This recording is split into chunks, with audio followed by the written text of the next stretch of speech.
এই মুহূর্তে রয়েছে রাজ্যের সমস্ত কৃষকদের জন্য বিরাট বড় আপডেট। আপনি যদি একজন কৃষক হয়ে থাকেন তাহলে এই মুহূর্তে রয়েছে আপনার জন্য দুর্দান্ত সুসংবাদ।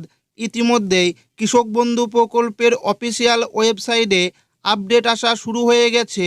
তাহলে কি খুব শীঘ্রই কৃষকদেরকে আর্থিক সহায়তা দেওয়া হবে কৃষক বন্ধু প্রকল্পের মাধ্যমে, নাকি নতুন কোনো আর্থিক সহায়তা প্রকল্প আসবে কৃষকদের জন্য? তাহলে কৃষকদেরকে কত টাকা করে দেওয়া হবে সেই বিষয়ে আজ গুরুত্বপূর্ণ আপডেট জানানো হয়েছে। এবার কিন্তু সমস্ত কৃষকরা টাকা পাবে না। কারা কারা টাকা পাবে, কারা কারা টাকা পাবে না, টাকা পেতে গেলে কৃষকদেরকে কি করতে হবে সেই বিষয়ে কিন্তু ইতিমধ্যেই সঠিক আপডেট জানানো হয়েছে। এছাড়াও কোন কোন কৃষকদের নাম বাদ দেওয়া হবে, কী কারণে কৃষকদের নাম বাদ দেওয়া হবে, সমস্ত কিছু জানাবো আজকের এই ভিডিওটিতে এবং আপনাদেরকে প্রমাণ সমেত দেখাবো।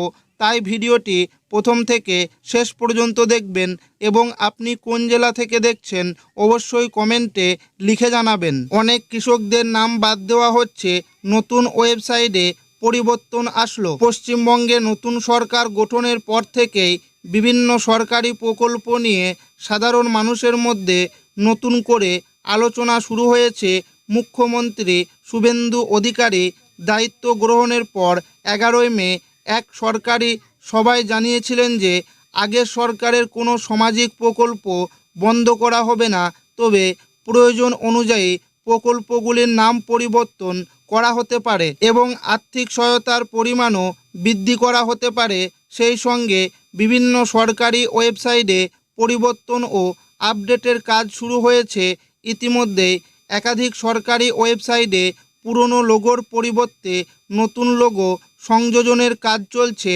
কৃষক বন্ধু প্রকল্পের ওয়েবসাইটেও বেশ কিছু পরিবর্তন লক্ষ্য করা গেছে, যার ফলে কৃষকদের মধ্যেও নতুন আশার সঞ্চার হয়েছে। অন্যদিকে নতুন সরকার ইতিমধ্যেই বিধবা ভাতা, প্রতিবন্ধী ভাতা এবং বার্ধক্য ভাতার আর্থিক সহায়তার পরিমাণ 1000 টাকা থেকে বাড়িয়ে 2000 টাকা করার ঘোষণা করেছে।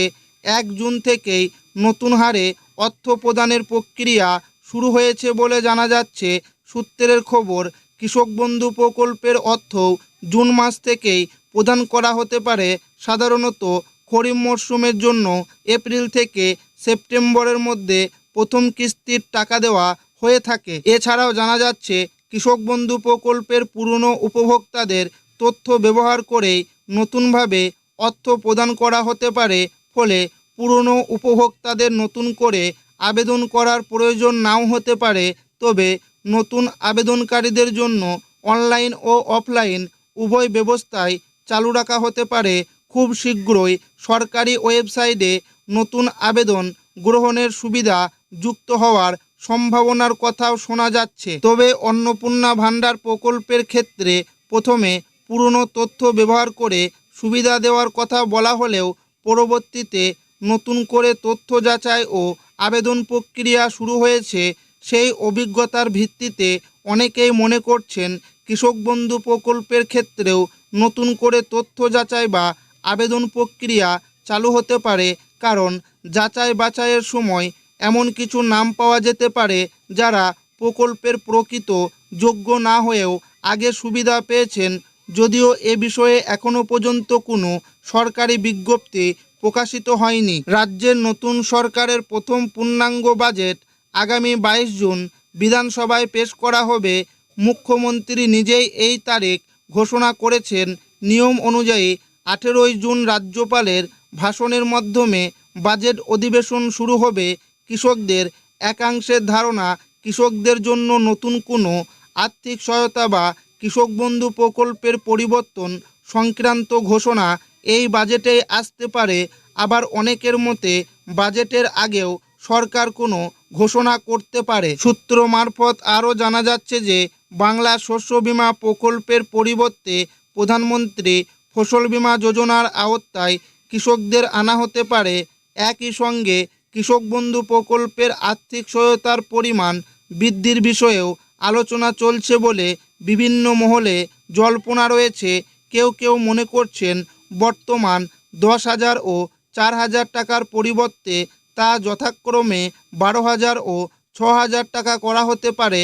তবে এ বিষয়ে এখনও কোনো সরকারি নির্দেশিকা বা বিজ্ঞপ্তি প্রকাশ হয়নি। মুখ্যমন্ত্রী জানিয়েছেন, ভবিষ্যতে সমস্ত সরকারি প্রকল্পের অর্থ সরাসরি ডিবিটি ডাইরেক্ট বেনিফিট ট্রান্সফার পদ্ধতিতে উপভোক্তাদের ব্যাংক অ্যাকাউন্টে পাঠানো হবে। তাই সমস্ত উপভোক্তাকে তাদের ব্যাংক অ্যাকাউন্টের সঙ্গে ডিবিটি সংযুক্ত করার জন্য অনুরোধ করা হচ্ছে। যাদের একাধিক ব্যাংক অ্যাকাউন্ট রয়েছে তাদের ক্ষেত্রে যে অ্যাকাউন্টে ডিবিটি সক্রিয় থাকবে সেই অ্যাকাউন্টেই সরাসরি প্রকল্পের অর্থ জমা হবে। এদিকে সরকার জানিয়েছে, নতুন ভোটার তালিকা এবং বিভিন্ন সরকারি নথির মাধ্যমে উপভোক্তাদের তথ্য যাচাইয়ের কাজ চলছে।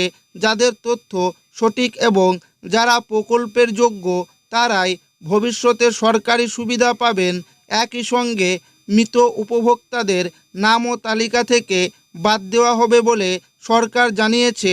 কৃষক বন্ধু প্রকল্পের ওয়েবসাইটেও আগামী দিনে নতুন আপডেট যুক্ত হতে পারে বলে জানা যাচ্ছে। বিশেষ করে উপভোক্তাদের স্ট্যাটাস চেক করার নতুন সুবিধা চালু হতে পারে। বর্তমানে আগের মতোই তথ্য দেখা গেলেও ভবিষ্যতে যাচাই বাছাইয়ের ভিত্তিতে স্ট্যাটাসে পরিবর্তন দেখা যেতে পারে। তবে এ বিষয়ে সরকারিভাবে কোনো ঘোষণা এখনও করা হয়নি। তাই কৃষকদের জন্য এই মুহূর্তে সবচেয়ে গুরুত্বপূর্ণ বিষয় হলো সরকারি ঘোষণা ও বিজ্ঞপ্তির দিকে নজর রাখা। কারণ কৃষক বন্ধু প্রকল্প, শস্য বীমা এবং অন্যান্য কৃষি সহায়তা সংক্রান্ত চূড়ান্ত সিদ্ধান্ত সরকারিভাবে জানানো হবে। আগামী 22 জুনের বাজেটে অধিবেশনকে কেন্দ্র করে এখন রাজ্যের কৃষকদের নজর সেদিকেই রয়েছে। নারী ও শিশু কল্যাণ দপ্তরের মন্ত্রী অগ্নিমিত্রা পাল জানিয়েছেন, এসআইআর তালিকা নিয়ে বিশ্লেষণের কাজ চলছে। তবে যাদের নাম ট্রাইব্যুনালে রয়েছে এবং যারা সিএএ এর জন্য আবেদন করেছেন তারাও সরকারি সুবিধা পাবেন বলে জানানো হয়েছে।